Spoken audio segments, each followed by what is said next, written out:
Après le bombardement israélien de sites militaires et nucléaires dans la nuit du 12 au 13 juin, l'Iran a riposté à sa manière. Quelques heures à peine après les attaques, Téhéran lançait une centaine de drones en direction d'Israël.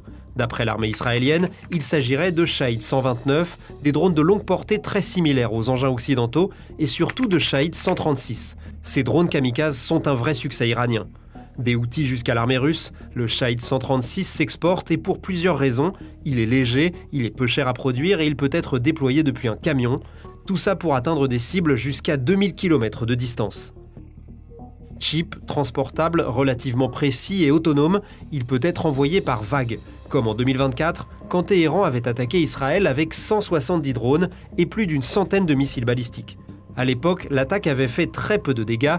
Il faut dire que les Shahed 136, en plus d'être bruyants, volent lentement et à basse altitude, ce qui en fait des cibles de choix pour le dôme de fer de Tsahal. Mais même si la contre-attaque n'atteint aucun de ses objectifs au sol, Téhéran va faire mal au portefeuille.